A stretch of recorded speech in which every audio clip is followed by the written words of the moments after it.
지도자 교육에 참여하신 지연합회 임원님들을 환영하며 축복합니다. 지금은 대전 광역문회 김홍환 목사님의 특강 시간입니다. 특강에 앞서 협동총무님이신 광주연합회 조덕현 장로님께서 기도해 주시겠습니다.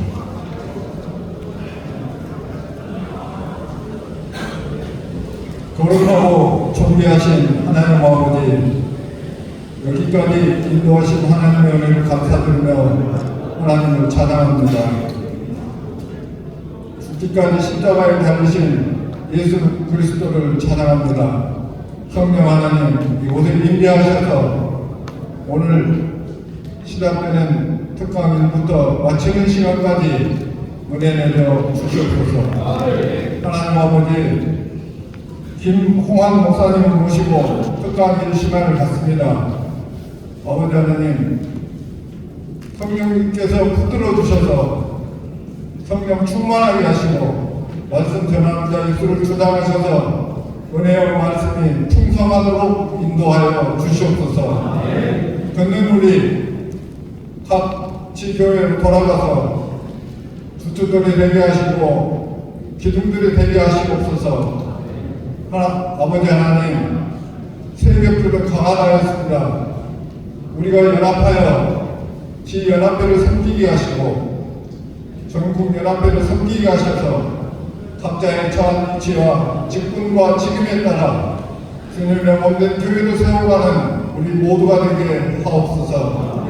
아버지 하나님, 또 기도하시는 회장님, 차기 회장님, 총무님이야 모든 실행위원들에게 함께 하시다 기도하며 나아가는 58회기 실행위원 모두와 지연합회 모든 임원들이 되게 하옵소서. 우리의 길이 되어주시는 예수 그리스도의 이름으로 기도드리옵나이다.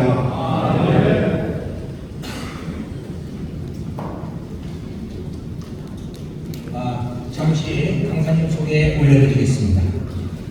김홍환 목사님께서는 1950년생이시고요. 충남대학교 출신으로 우리 기장교단의 보석 같은 목사님이십니다. 저서로서 십자가 묵상이라는 책과 다수의 작품이 있습니다. 오늘 강의 제목은 회개, 용서, 화해, 평화입니다. 목사님 나오실 때 오른손을 들고 할렐루야로 환영해 주시면 감사하겠습니다. 할렐루야!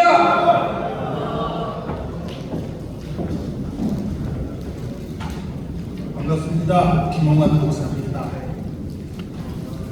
여러분들이 대부분 저를 모르실 거예요.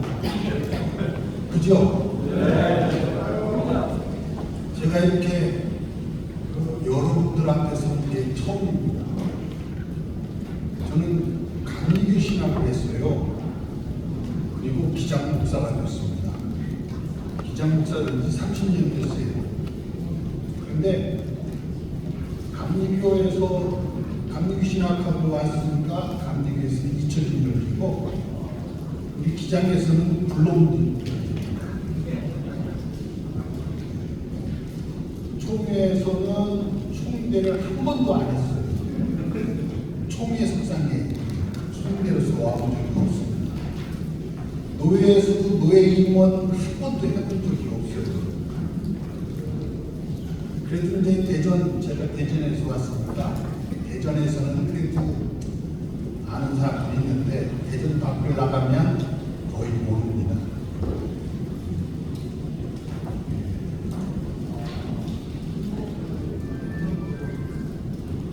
제가 목수입니다. 목사가 목수일을 하다 보니까 십자가가 저절로 만들어졌어요.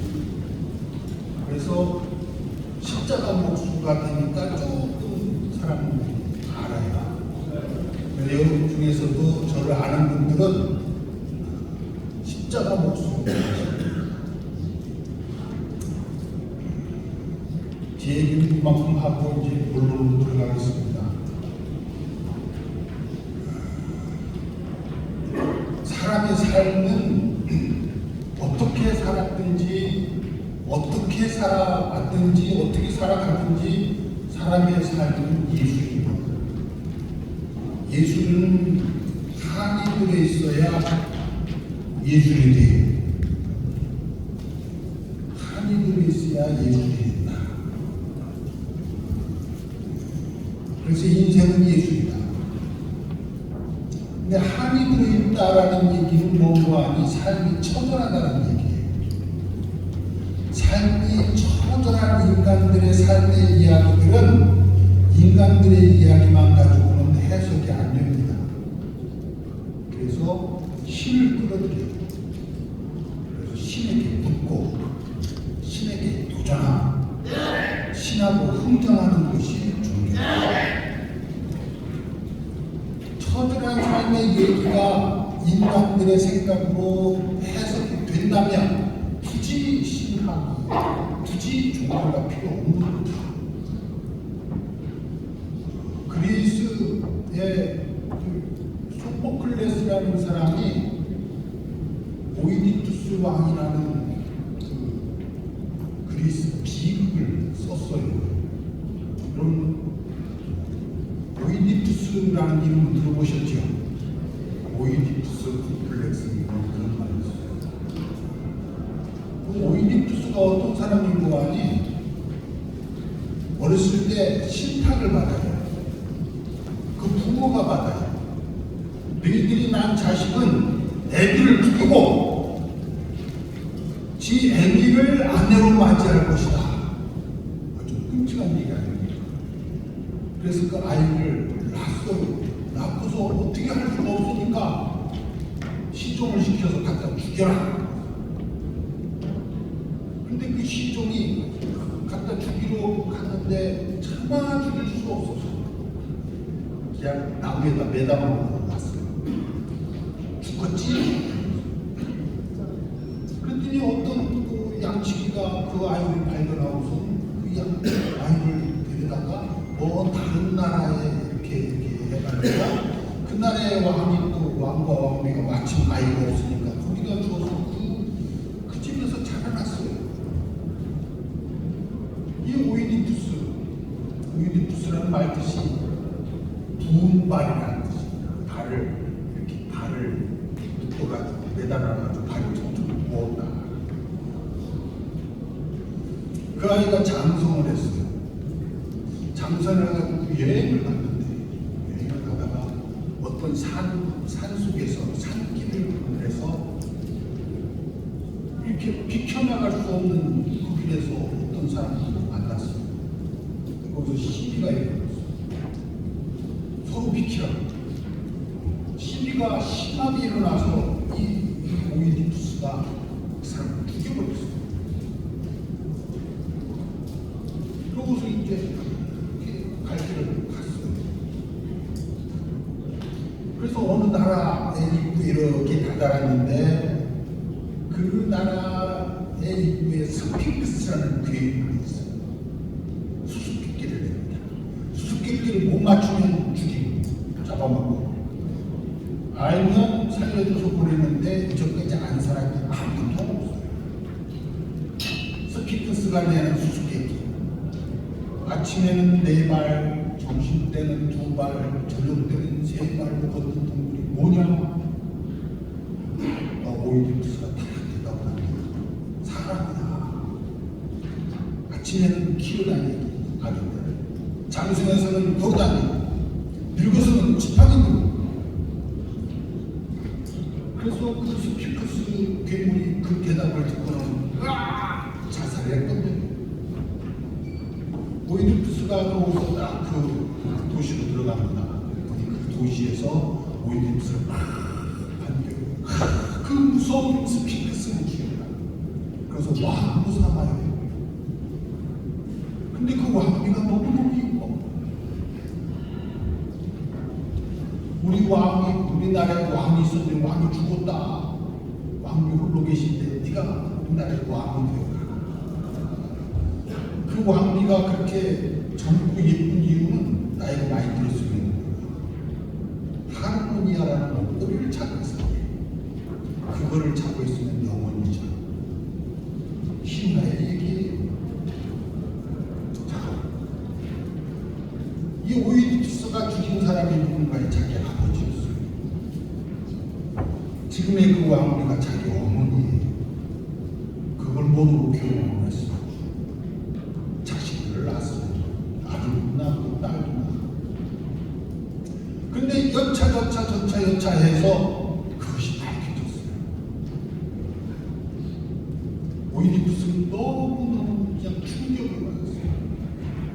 아버지도 몰라보고 어머니도 몰라보는 이런 놈이 도대체 사람이냐. 그 괴로움을 너무 견딜 수 없어서 자기 눈으로 시를 들었어요. 그래서 소경을 했어요. 그리고 속죄의 길을 떠나요. 근데 그 속죄의 길을 떠나기 전에 그 어머니도 충격이지. 내 아들하고 그랬어요. 아들하고 짝을 둬서 또 새끼를 낳았어요. 그래서 어머니도 막 자살을 해요. 아버지는 내가 죽였고 어머니면서 아내는 자살을 해요. 그래서 자기 죽음을 질러서 소경이 돼가지고 속죄의 길을 떠나요. 그 뒤를 딸이면서 여동생인 안티고네가 나가요. 이게 오이디푸스 대왕이라는 소포클레스가 쓴 그 비극입니다. 그것이 극장에서 쫙 상영이 되죠. 연극으로. 그럼 사람들은 거기에서 막 그 오이디푸스의 슬픔이 몰려와요. 오이디푸스의 죄, 그걸 하만티아라고 합니다. 그 하마르티아라는 죄라는 용어가 성경으로 그대로 들어와요. 성경이 말하는 죄는 뭐가 죄라고 하니 그냥 도둑질하고 난 못된 짓 하고 하는 그런 죄도 죄겠지만, 성경이 말하는 죄는 운명적인 죄, 숙명적인 죄, 내 힘으로 어찌할 수 없는 죄, 그게 죄예요. 이 죄의 문제를 해결해요. 이 죄의 문제를 어떻게 해결할까? 오이디푸스가 자기 눈을 어쩔 수 없어서 막 그 방황하는 오이디푸스. 그 죄의 문제를 하려는 모든 면이 어떻게 보면 회개고 기도입니다. 여러분, 내 입으로 할 수 있으면 기도하지 않죠. 내 입으로 안 되니까 기도하죠. 기도라는 말은 한자로 고일시자에다가 도끼일자를 써요. 고일시자는 재단입니다. 재단에다가 도끼 올려놓는 게 기도. 도자는 재단에다가 고일시자에다가 목숨 숫자예요. 재단에다가 목숨을 놓고, 그러니까 하나님 앞에 도끼 딱 올려놓고 내 목숨 딱 올려놓고 단판을 짓는 게 기도. 매일 하는 기도, 밥 먹을 때 하는 기도, 잠자기 전에 하는 기도, 그것도 기도일 수 있지만은 그런 건 습관이 싫어요. 진짜 기도는 평생 몇 번 하는 거예요. 야곱이 약복강 나무에서 하나님하고 시집했다고 그랬잖아요. 죽자사자 던지는 거죠. 사생 결단을 절체절명에 대해 하는 것이 그게 기도다. 자기 죄의 문제가 너무 클 때, 어찌할 수 없을 때 그런 게 기도다. 기도에 순 우리말이 있어요. 신수분이 부른 노래가 그 제목이 비나리라는 제목이 노래가. 비나리가 기도의 순 우리말이죠. 비나리의 뜻이 두 가지. 하나는 간절히 바란다. 비나리다. 또 하나는 비나리는 기운다. 여러분들 기도 많이 하셨죠? 남신 노회원들 기도 많이 하셨을 겁니다. 근데 기도의 대부분이 뭔 줄 알아요? 뭡니까? 기도의 내용의 대부분이 뭐예요? 오이디푸스가 했던 그 처절한 삶의 이야기, 그게 아니지.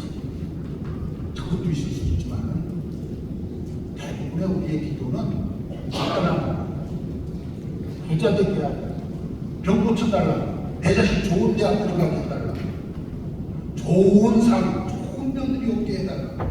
나 복달라고 하는 기도가 그렇지 않습니까? 내 이 어쩔 수 없는 길을 해결해달라는 그러한 회개, 처절한 삶의 이야기라기보다는 복달라는 얘기가 대부분이에요.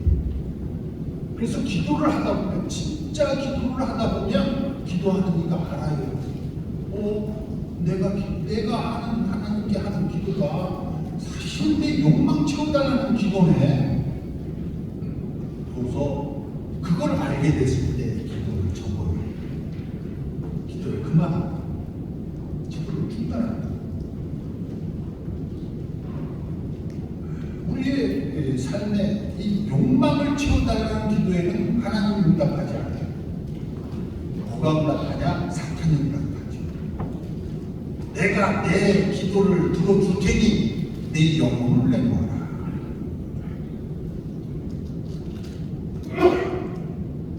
욕망을 채워달라는 기도. 죄, 회개, 기도 쫙 이어집니다. 좀 감이 잡히시나요? 우리가 신앙생활을 제대로 하려면 개념 정리를 잘 해야 됩니다. 기도가 뭔지, 회개가 뭔지, 죄가 뭔지. 용서, 오늘 용서라는 말 많이 나왔는데 설교로서의 용서라는 개념하고 오늘 제가 하는 개념하고 좀 다를 수 있으니까,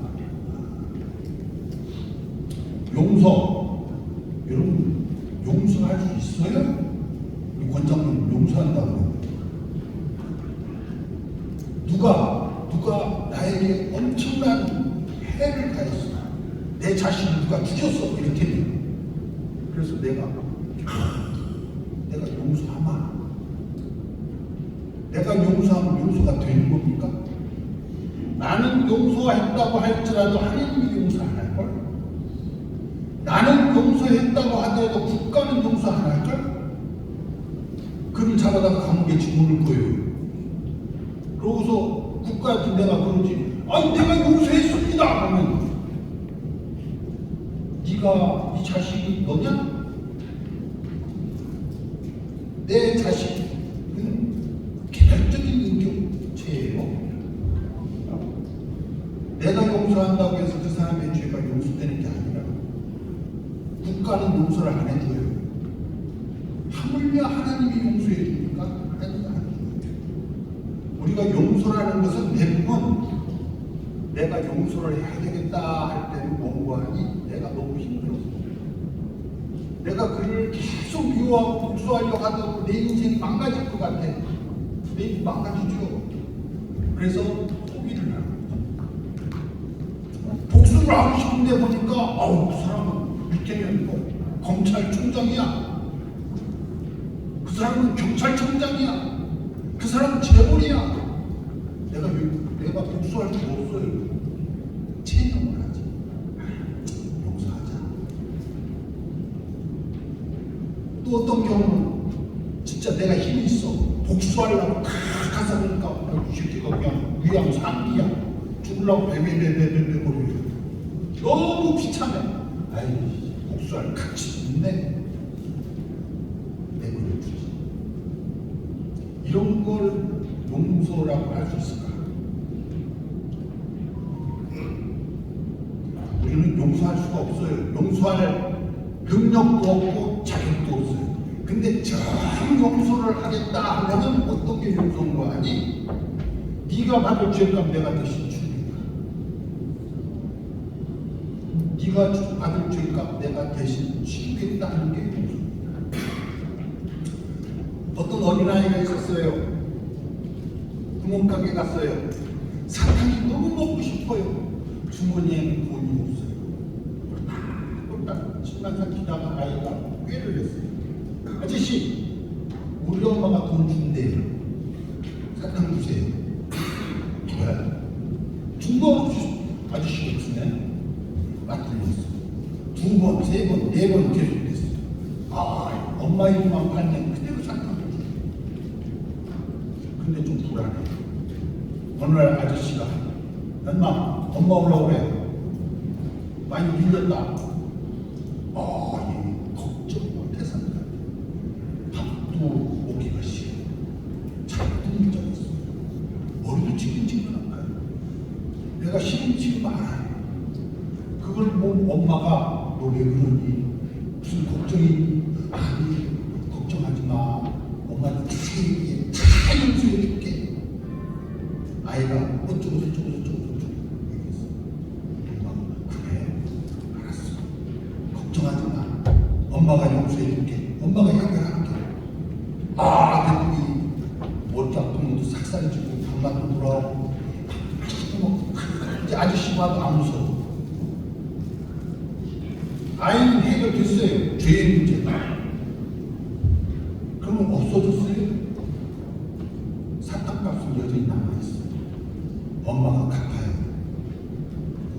엄마가 아이의 죄값을 대신 치료해야 돼요. 우리의 죄, 근원적인 죄라는 것을 내가 해결할 수 있을까? 하나님이 없었던 길로 해줄게. 용서 될까? 하나님도 못하는 게 있어요. 하나님도 죄를 공짜로 없앨 수는 없어요.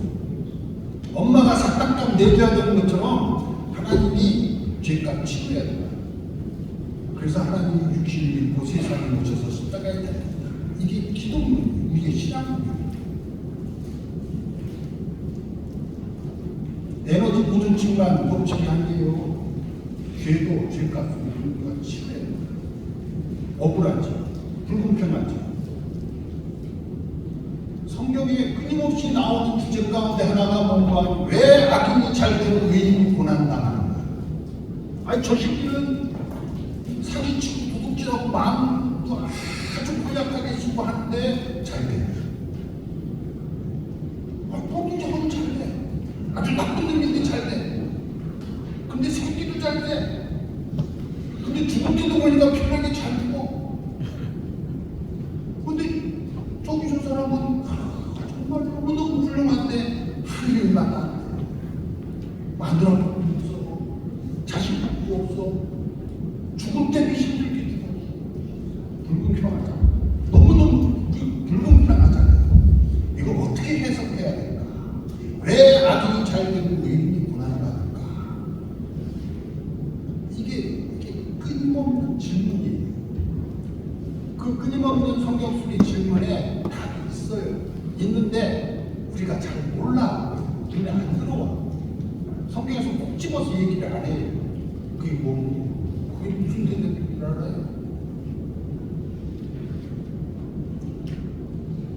의인이 고난받고 악인이 잘 되고 의인이 고난받는 이유는 악인이 받은 죄값을 의인이 대신 받기 때문에. 그게 대속의 고난이죠. 근데 그게 가끔 일어나고 어쩌다 일어나고 주님만이 그걸 하는 줄 알지요? 아니, 우리 삶 속에 굉장히 많이 일어나고 있어요. 곳곳에서 일어나고. 그것이 세상을 지탱하는 힘입니다. 대속적으로. 그게 기독교의 예수 복음의 핵심인 것 같아요.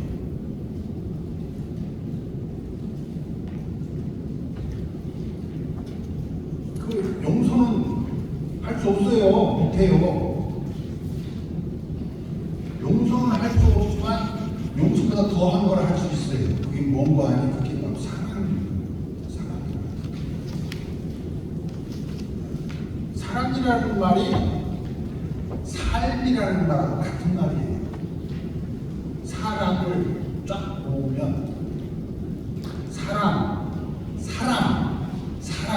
같은 말이에요. 사람이라는 말 줄이면 삶이에요. 사람이 살아가는 것이 삶이죠. 근데 어떻게 살아가? 미움과 이기는 차이예요. 사람은 밥 먹고 사는 게 아니라 사람을 먹고 삽니다. 사람을 먹고 살고 사람을 죽고 살고. 여러분들을 제일 힘들게 하는 게 누굽니까? 네? 누구라고요? 여러분들 제일 힘들게 하는 사람이 누구예요? 여러분들이 제일 힘들게 하는 사람이 바로 여러분들 부인이야. 그리고 여러분들 새끼들이지. 어떤 모르는 놈이 나를 힘들게 해. 뭐야? 그러고 그냥 의존하면 무엇이죠? 나를 가장 힘들게 하는 게 누군가 하니 나를 가장 사랑하고 내가 가장 사랑하는 이가 나를 가장 힘들게 해요. 그래서 초옥자세 마누라는 간혹이고 자세를 주세요. 그걸 감수하는 게 사랑이지. 그래서 사랑은 굉장한 박통이에요. 사랑은 뭐지? 하나님이 참 묘하게 만들어놨어. 남녀가 사랑할 때 그냥 죽고 못 살아. 그러는데 그걸로 다 착한 말을 해놓고 그 안에 엄청난 고통이 죠. 사랑은 고통입니다. 어떻게 고통인가 하니 사랑, 내가 사랑하는데 그 사람이 안 받아줄까봐 괴로워. 내가 사랑하는 사람이 아플까봐 괴로워. 내가 사랑하는 사람이 잘못될까봐 두려워. 내가 사랑하는 사람이 상처를 입을까봐 두려워. 내가 사랑하는 사람이 내 사랑 안 받을까봐 괴로워. 사랑이 클수록 아픔이 커요. 가수 김광석이 그런 노래를 했어요. 너무나 아픈 사랑은 사랑이 아니었으니. 아니야. 사랑이 클수록 아픔도 큰 것을 그걸 어떻게 합니까?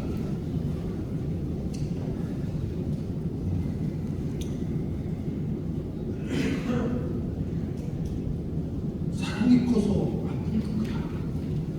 여러분 삶의 목적이 뭔 줄 알아요? 생각해 봤어요? 안 해봤죠? 여러분들 머릿속에 그런 생각할 거야. 하나님의 영광을 위해서. 교육입니다. 사람은 삶의 목적은 없어요. 목적이 있다면 그 목적이 삶보다 중요하다는 얘기인데 그렇잖아요.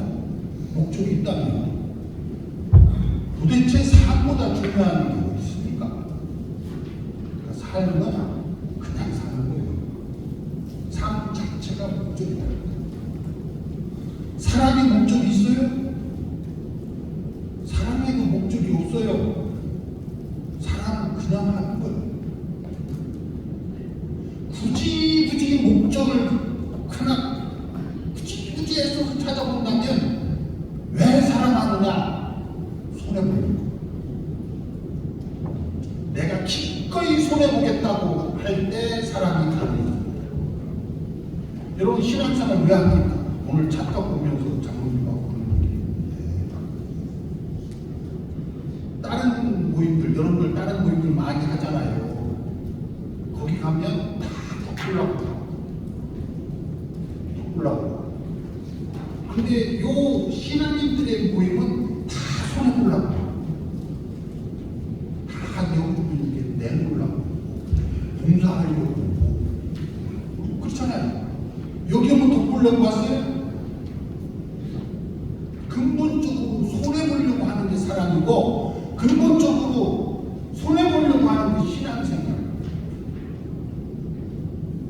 대속의 고난이지.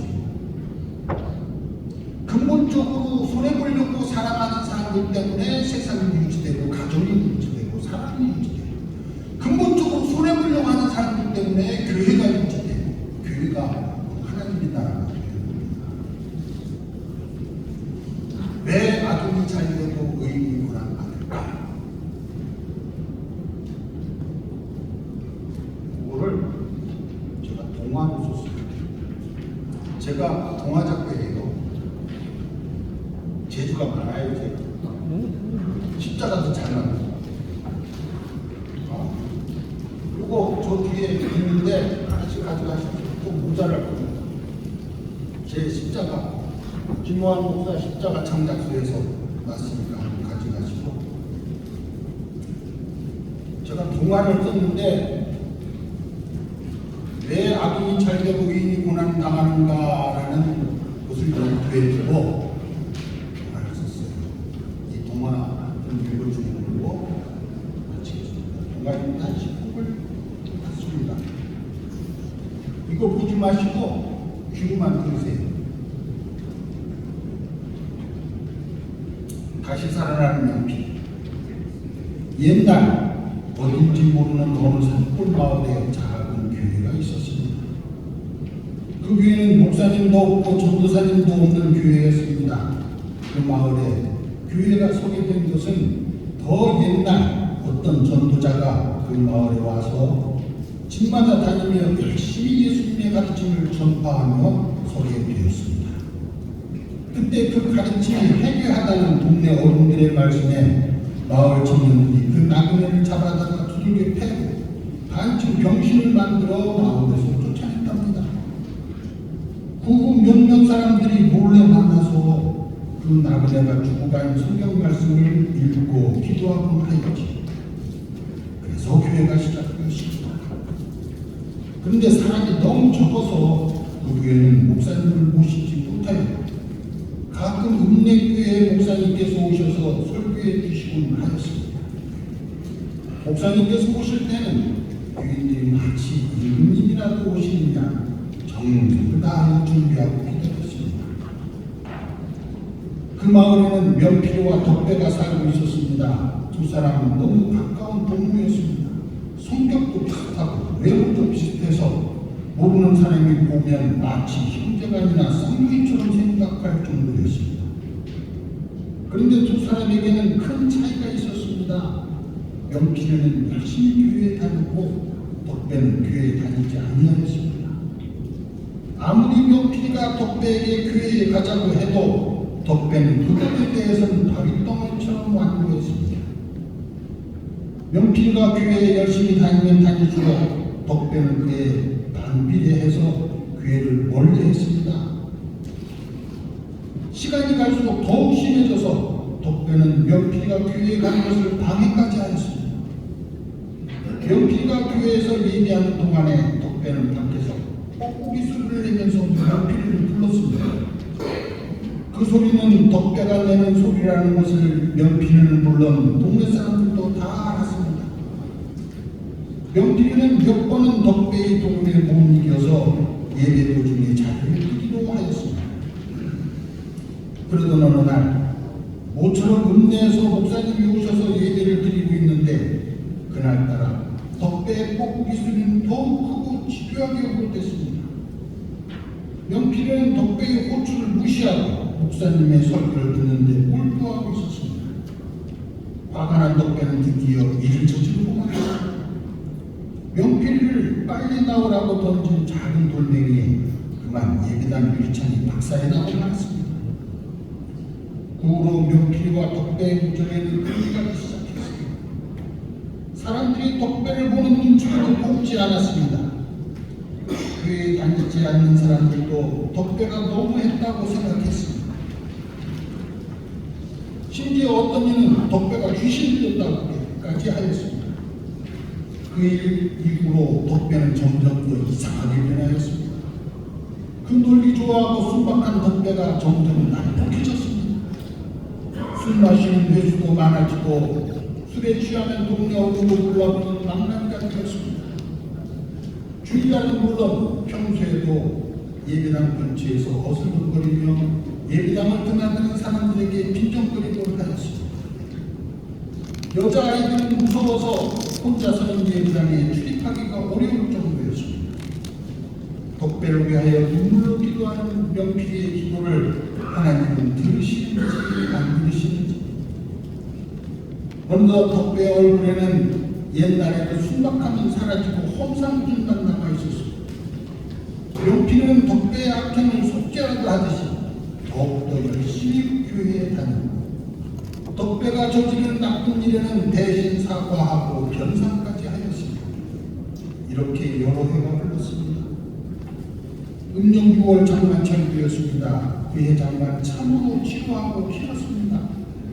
어느 날 폭우가 쏟아지는 날이었습니다. 마침 주일날이 되었는데 개울물이 불어서 냇가를 가로지른 외나무 다리 가까이까지 물이 차올라 있어서 건너기엔 시 두려움이 묶어질 정도였습니다. 그날도 덕배는 한 손에는 술병을 또 한 손에는 지게막대기를 들고 물가에 앉아서 예비당으로 오는 사람들을 바라보며 욕설을 퍼붓고 돌을 던지고 하였습니다. 그런데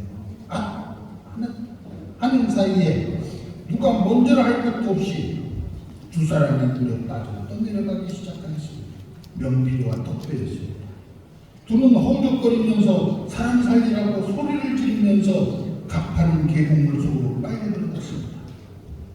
사람이 물에 빠져 떠내려간다는 소리에 온 동네 사람들이 몰려나왔습니다. 그러나 누구 하나 손쓸 수도 없이 두 사람은 물에 쓸려갔습니다. 그때 온 동네 사람들은 교인이건 아니건 간에 간절히 기도했습니다. 그리고 확신을 했습니다. 착한 명필은 하나님의 도우심으로 살아날 것이고 저 못된 덕배는 물에 빠져 죽고 말 것이다. 그러나 이게 웬일입니까? 결과는 반대로 일어나고 말았습니다. 명필은 그냥 떠내려가서 죽어버리고 덕배는 꾸역꾸역 살아서 올라온 것입니다. 온 마을 사람들의 충격은 이루 말할 수 없이 컸습니다. 살아나온 덕배는 그 후로는 더 의기양양하게 소리쳤습니다. 하나님이 어디 있어? 하나님을 믿느니 차라리 내 주먹을 믿어라 하고 말입니다. 마을 사람도 물론 교인들도 그 말에는 아무런 대꾸를 할 수가 없었습니다. 오히려 그 말이 일리가 있다고 생각했습니다. 명필가 죽고 덕배가 살아나온 것은 하나님이 없다는 명백한 증거가 되었기 때문입니다. 이후로는 덕배가 교회 근처에서 어슬렁거릴 필요가 없었습니다. 교인들이 하나둘씩 교회를 떠나고 급기야는 아무도 교회에 다니는 사람이 없게 되었기 때문입니다. 결국 교회는 문을 닫고 폐허가 되어버렸습니다. 10년의 세월이 흘렀습니다. 명필의 죽음은 사람들의 기억 속에서 점차로 멀어져 갔습니다. 폐허가 된 예비당은 철없는 아이들에게는 유령의 집으로 알려져 두려움의 대상이 되었습니다.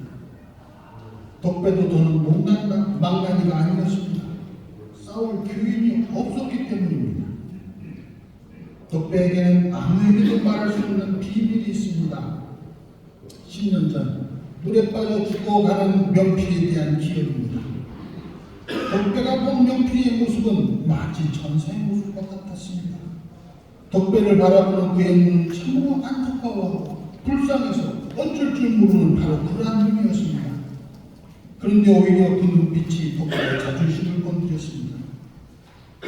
그래서 그는 아무에게도 그 이야기만 하지 않은 채 10년의 세월이 흐른 것입니다. 10년의 세월은 참으로 많은 것을 변화시켰습니다. 덕배의 마음에 명필에 대한 그리움이 싹트기 시작한 것입니다.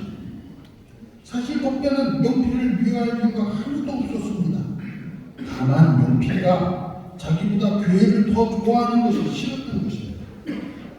사실 덕배는 교회를 싫어하는 것도 아니었습니다.